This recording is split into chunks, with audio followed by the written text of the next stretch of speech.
कहते हैं जैसे ताखड़ी के एक पलड़े में तो सतनाम धर दे, एक सिमण की कमाई मर्यादा में रह कर ली हुई, और दूसरी तरफ 14 लोक चढ़ावे, जैसे शिव का लोक, विष्णु का लोक, ब्रह्मा का लोक, दुर्गा का लोक, धर्मराज का लोक, और भाई जो ऊपर ये 7 खेड़े ब्रह्मलोक के अंदर और कई भी भाग बना रखे हैं इसने। ये कहती है नीचे का तल वतल ततल ये सारे दर दे, और 3 लोक, ये पृथ्वी लोक और पाताल लोक और स्वर्ग लोक, इन तीनों को तो पासंग रख दे। अब पासंग वर्तमान के, क्योंकि जो ग्रंथ साहिब लिखा गया ये गरीबदास साहिब जी ने अपनी वाणी में लिखा, अमृत वचन वही हैं जो गॉड गिवन है, लैंग्वेज अपनी बोल बता दी ताकि वहाँ के लोग आसानी से समझ सकें। इसलिए पासंग उसको कहते थे। हमारा दास का जन्म एक किसान परिवार में हुआ, तो हमारे यहाँ कोई गेहूँ बाजरा ज्वार लेने के लिए आते थे व्यापारी लोग, तो उनको हमारे पिताजी कहते थे भाई पहले तू अपनी तराजू चेक करा, एररलेस तो या कैसी है, कोई इसमें डांडी तो नहीं मार रहा, तो डांडी माने उसमें गड़बड़ तो नहीं है कोई, तो चेक कराते थे। यदि उसमें कोई लगता था टेढ़ा मेढ़ा है वो, तो जो कनक, जैसे गेहूं तोल रहे हैं, गेहूं का सौदा करना ढेर पड़ा है, उसमें से एक मुट्ठी गेहूं लेकर के उस पलड़े में रख देते थे जिसमें एरर होती थी, फिर वह तखड़ी बराबर हो जाती थी, एररलेस हो जाती थी। तो वो इतने की गेहूँ जो अलग से डाले वो सौदे में नहीं थे, वो तो पासिंग रखी थी उस तराजू को ठीक करने के लिए। अब विचार करना एक एक बात कितनी वैल्यूएबल है इनकी महापुरुषों की। कहते सतनाम पालड़े रंग होरी हो, एक तरफ सतनाम और दूसरी तरफ 14 लोक चढ़ावे राम रंग होरी हो, 3 लोक पास्यंग धर रंग होरी हो। ये पृथ्वी लोक, स्वर्ग लोक और पाताल लोक। कहते हैं ये तो सौदे में मत गिना इसने तय, ये तो किसी खाते में आम एक छोटा सा सरपंच बन जा हुए धरती तोल दे, चेयरमैन बन जा तो पता नहीं क्या बन जा, एमएलए एमपी मंत्री मुख्यमंत्री बन गए, छोटे से टुकड़े के धरती तोल देते हैं।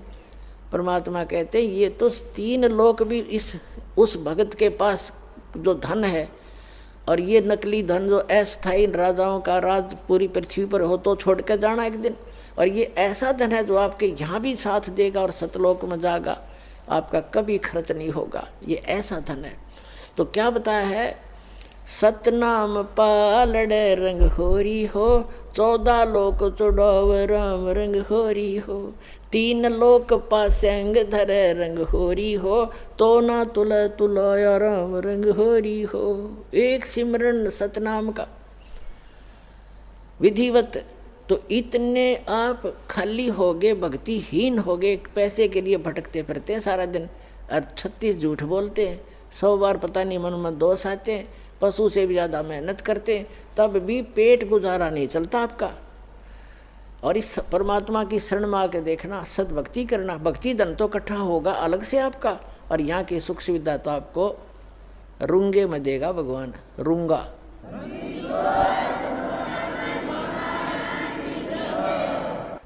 अब रूंगा समझाना पड़ेगा, थोड़ा रूंगा और बताता हूँ।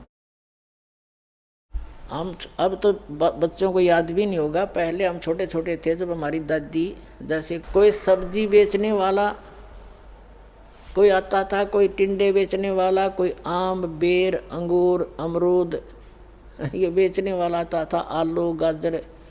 तो वो कैसे सिस्टम था उस समय, यूँ कहा करते गेहूं के 2 बार दूंगा माई, गेहूं एक पलड़े में, और दूसरी तरफ जैसे आलू तोल रहे हैं तो 2 बार उस गेहूं के वजन के तोल देता। फिर हमारी दादी कहा करती भाई रूंगा और दे, वो एक आलू उठा के दे देता, ना भाई थोड़ा और दे, वो एक और दे देता, बुढ़िया राजी हो जाती, ये रूंगा मिल गया। यानी वो सौदे से बाहर जो वस्तु है फ्री की। तो परमात्मा कहते हैं जो सुख, जो आपका हमारा जो वास्तविक उद्देश्य है आपका, वो मोक्ष दिलाना, जरा और मरण से छुटवाना, सतलोक भेजना, और जो यहाँ की सुख सुविधा तो आपको रूंगे में देंगे, जिनकी फ्री ऑफ कॉस्ट कीमतें नहीं होती इसकी, ये तो ऐसे दी जाएगी आपको।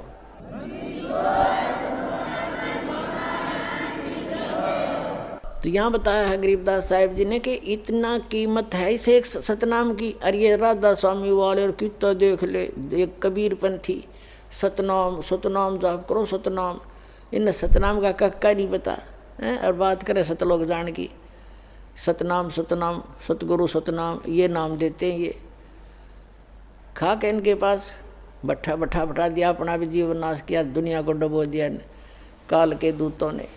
तो पुण्यात्मा अब दया करी भगवान ने आपके ऊपर, वो स्वयं ही रजा बख्शा जब ये काम बढ़ा कर आगे ने।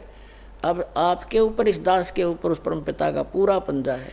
आप इसको लगे रहना, आपका उद्धार 101 पीढ़ी पार हो जाएगी आपकी, ये सत्कर मान लेना।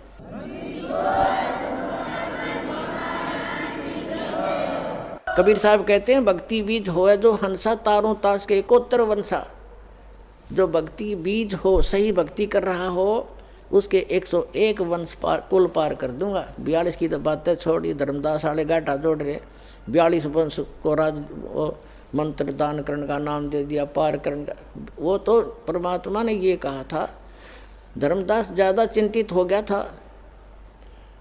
एक नारायण दास को पहचान कर, जो उसका इकलौता पुत्र था, वो काल का दूत था। भगवान ने उसको दृश्य, उसके अंदर की सती थी दिखाती थी।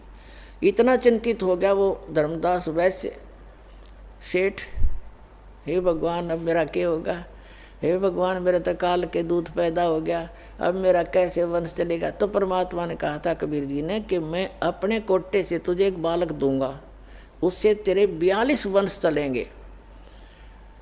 फिर ये नहीं कहा था कि उन 42 वंश से जो नाम लेगा वे पार होगा, नहीं, उनको तो नाम मना दिया।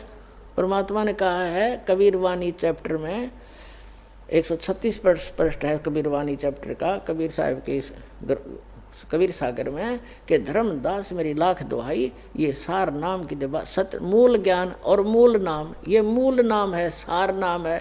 मूल ज्ञान में सतनाम सार नाम सार आ जाता है। और सार नाम तक कहा था कभी जिक्र भी ना करती।